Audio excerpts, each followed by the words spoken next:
Hello, it's Nikki, and welcome to the podcast. I'm so glad so many of you are loving the interviews, and thank you so much for sharing, rating, and reviewing. I so appreciate it. Anyway, I wanted to continue the conversation of success.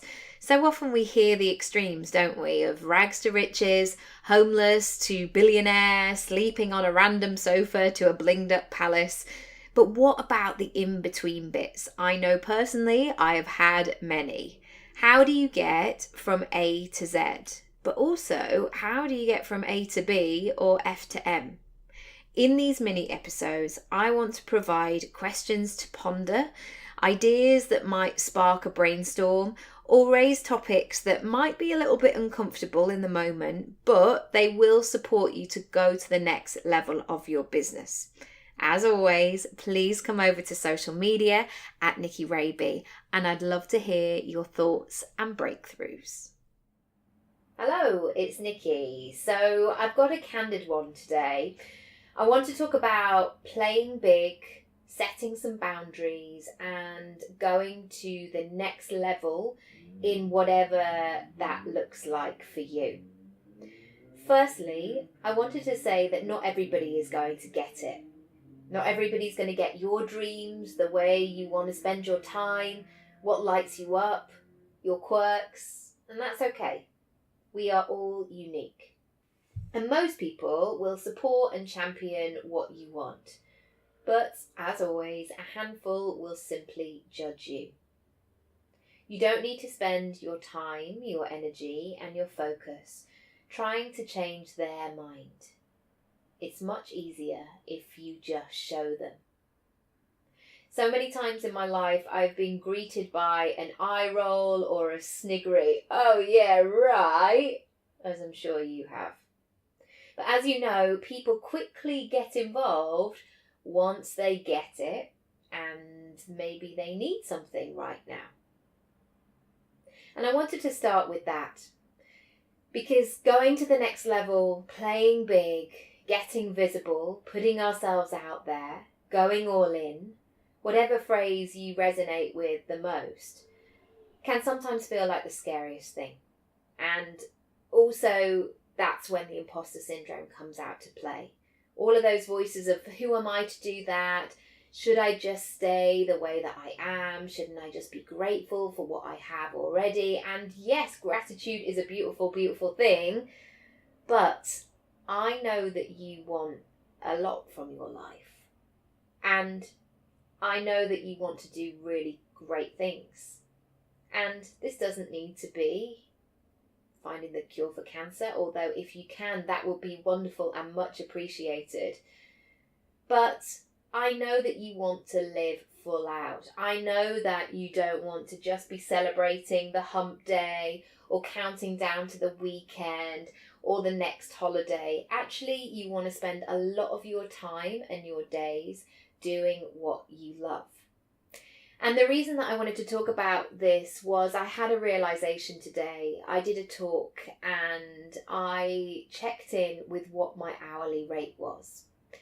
And only 5 or 6 years ago, that hourly rate would have been my weekly rate. And it only dawned on me once I'd finished the talk, which I thoroughly enjoyed. It was great. It lit me up. It was about a topic that I was really excited about. And I suddenly thought, whoa, I've come a long way. And again, I know I'm amongst friends, so I'm sure you won't think that I'm showing off. I'm really not doing it from that place. Because in fact, the opposite. I'm still a little bit in disbelief myself, because I could have easily stayed in the position that I was. I could have easily chugged along and been quite passive in my life, just waiting for the phone to ring, hoping for the best, crossing my fingers, seeing what happened or what was available. But I really did make a decision. It was back in 2014 where I thought, hang about.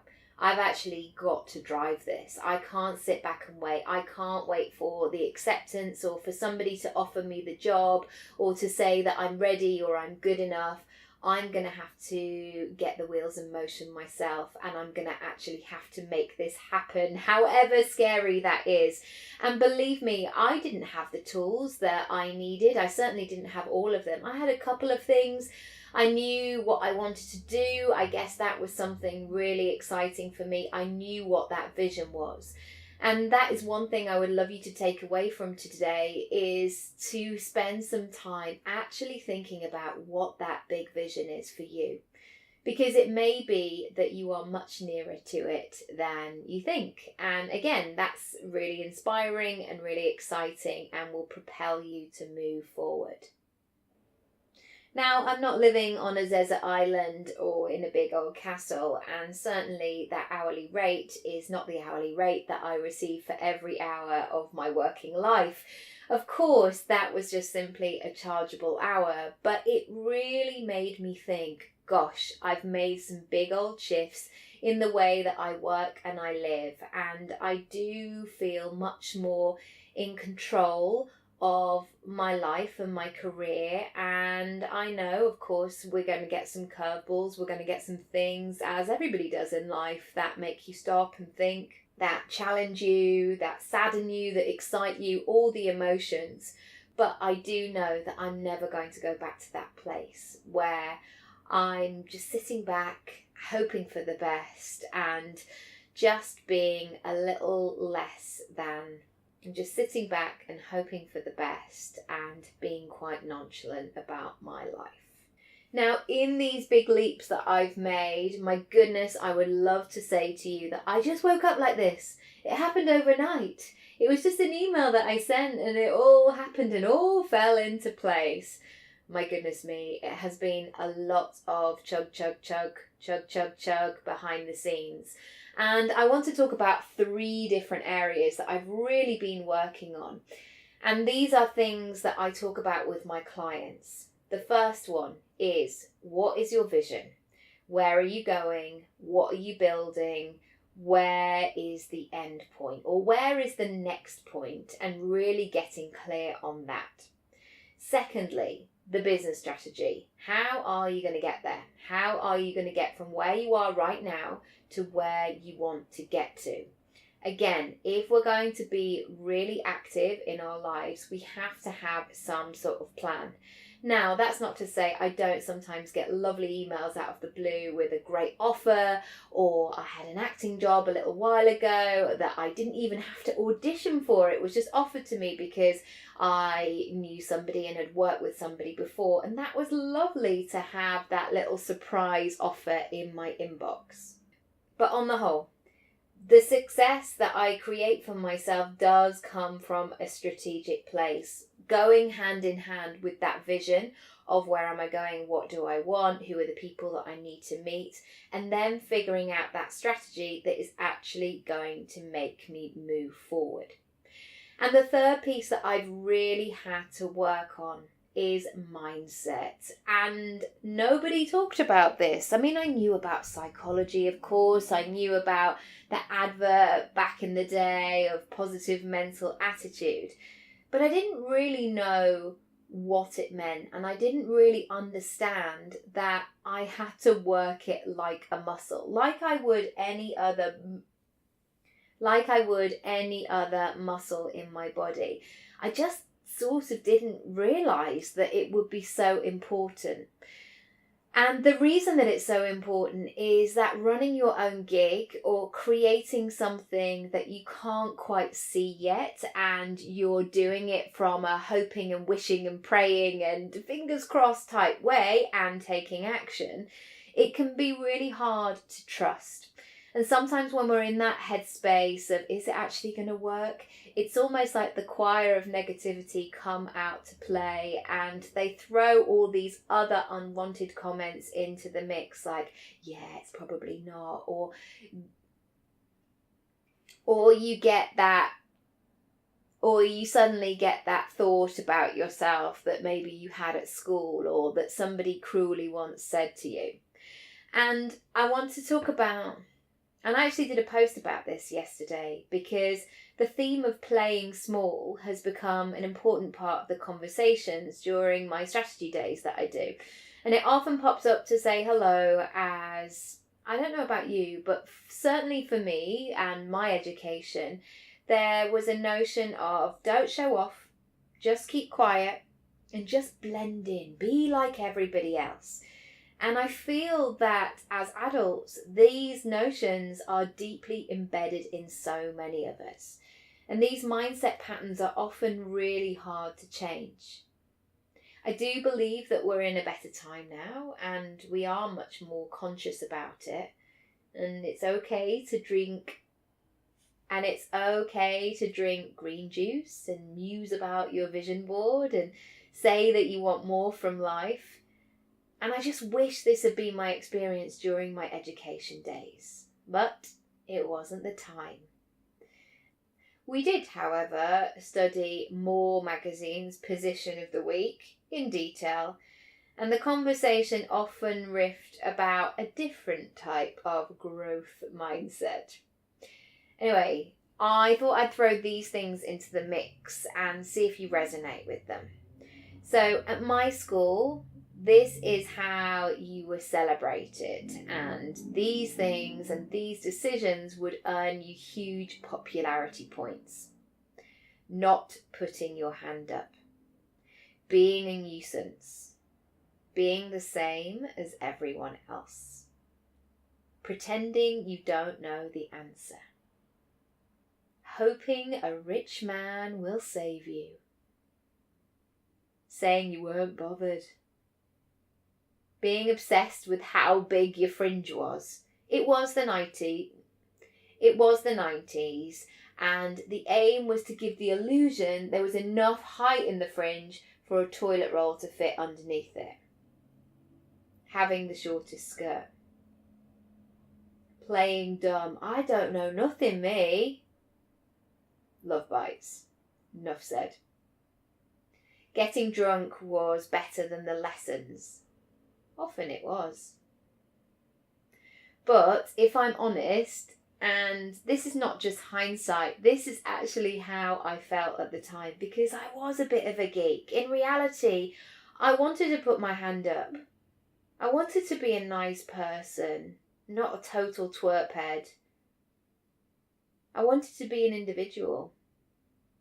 I wanted to know the answer and earn my own money and have hair that could just relax and be long and wavy and not permed at Asda to join the conversation. And I wanted to wear a skirt that didn't let you know what size my kecks were.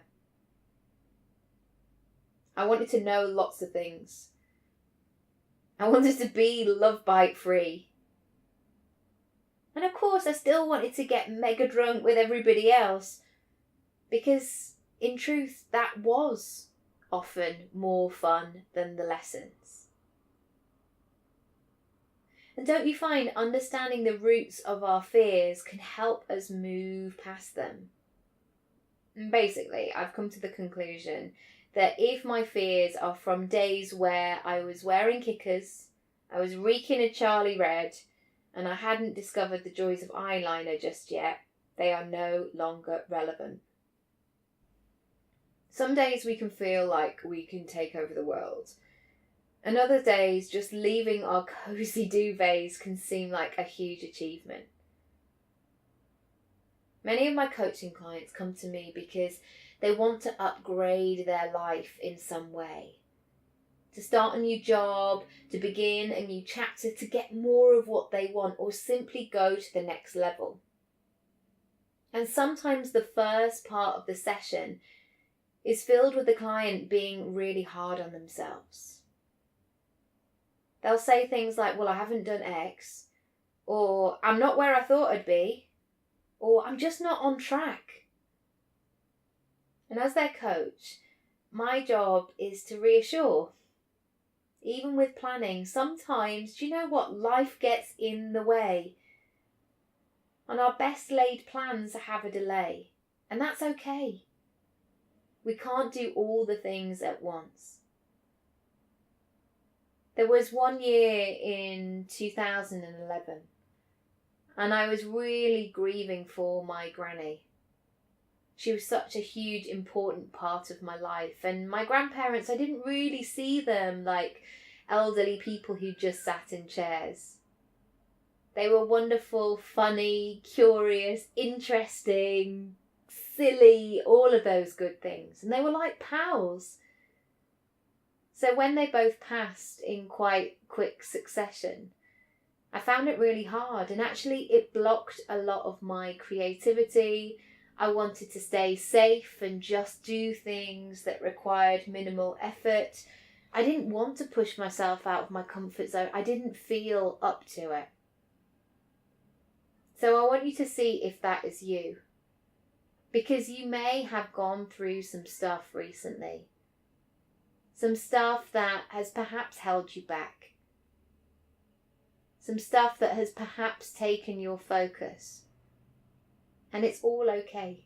It's all on its way, dude. It's all coming. So the best thing that you can do is simply acknowledge, notice what you notice, and then move on. Unexpected circumstances can play havoc with our goal setting. But do you know what? More often than not, it's fear that's the obstacle. It can show up in the form of procrastination. Yeah, I'll do it tomorrow when it feels better. Or I'll just carry on doing just the tasks that I like. Because mainly we don't know how to start the other scary ones. Or I'll just continue as I am, in my comfort zone. It's, more comfortable. However, if we can bust through these obstacles, the results that we get are amazing. We surprise ourselves, we build momentum, and we get more of what we want. So my question again for you today is, where are you playing small? Sometimes it's the stuff that is going on right now. The email that has finally landed that you get the response you want. Or the connections that have suddenly appeared out of nowhere. Or just that sense that you're finally on the right track. There's so much noise on social media. And don't worry, you're exactly where you need to be. Celebrate your wins now. Don't wait. Don't wait until you have 10,000 million followers. It's just a number. It doesn't define you. Don't wait till you get free stuff through the post. Yeah, I get sent free stuff through the post sometimes and I feel lucky and grateful for this, but it's not my marker of success and why I work for myself. Don't wait until you're earning 6 figures. The whole, I started my own business and I was turning over 6 months in the first 7.5. It drives me a bit potty. Sometimes you simply want time and choice back, or to match what you've earned before. You decide. And don't wait till everything feels perfect. I get loads of emails of like, ooh, you're so inspiring. See, I'm even doing a funny voice because I feel really uncomfortable with. And somebody saying that to me is lovely. However, inspiring is a big word, and I don't always connect to it, as it's not the intention I lead with.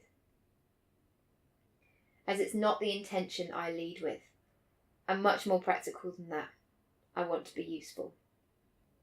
And then I guess I always want to share, to tell you it's okay, to encourage you to keep going because you can do this, to keep those dreams alive and kicking even though there are so many reasons, practicalities, excuses to ignore them. I want to tell you that there is always a way. And there is always something you can do. And don't hide until you deem everything is perfect. It never will be. And somebody needs to hear it from you right now. So to finish, I'm going to give you 5 strategies to help you into the next phase. 1. Identify. Which areas are you playing small in? What conversations Are you lower? What conversations make you move into your shell instead of expanding? And where in your life do you feel like you're avoiding or procrastinating or ignoring or shying away from? How do you know when this is happening? And this is the golden stuff. If you can spot it, if you can see that pattern again and again of, oh, I'm doing it again. I'm not saying what I need to say. Or I'm now in some weird long email trail where everything is complicated. You will know what your own triggers are and your own patterns of behaviour. 2, why? Question why this playing small is happening and try not to judge yourself. Simply answer the question. A great exercise I use with my clients is to ask them upon making a statement, to ask themselves why.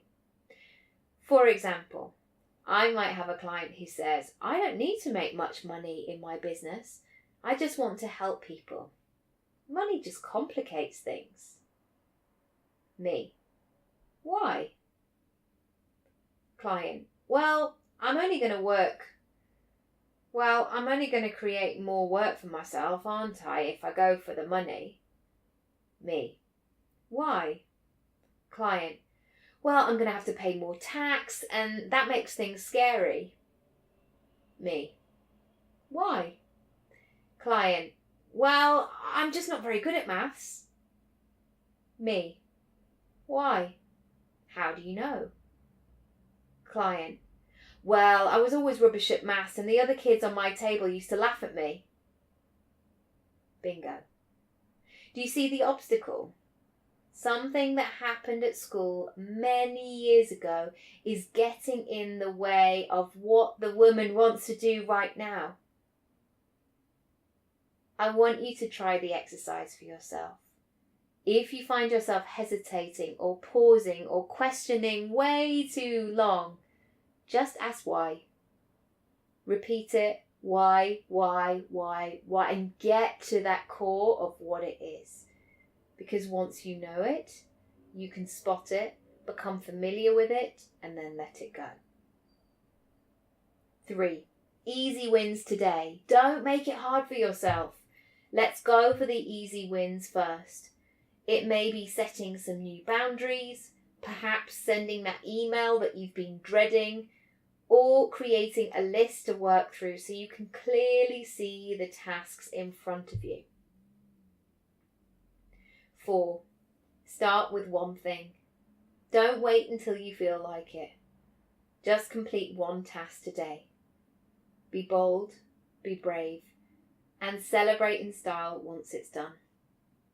5, if it doesn't work, try something else. Don't get stuck if you don't get an instant result. Ask someone who knows the answer. Type the question into YouTube or simply ask yourself what your role model would do. I know there has never been a more important time for us to start showing up and playing big. And that is reflected in so many different areas of our life. So I hope this has been useful for you today. Please take the time to do the work to map things out. And if you're looking for some daily motivation, I am launching my lovely course starting in January, where you will get a daily resource from me, a video, an audio, a PDF, and a half an hour session with me to get your 2019 off to a flying start. So go and check that out. It's all in the show notes, and I'll see you very soon. Thank you so much for listening, and go and play big. Thank you so much for listening as always. If you do want to rate and review and subscribe over on iTunes or even share it with a friend, I would love it. Thank you so much for your support. If you want to find out more about me and how we can work together, please go to nikkiraby.com or connect with me across social media at Nikki Raby. I'll see you soon. Bye.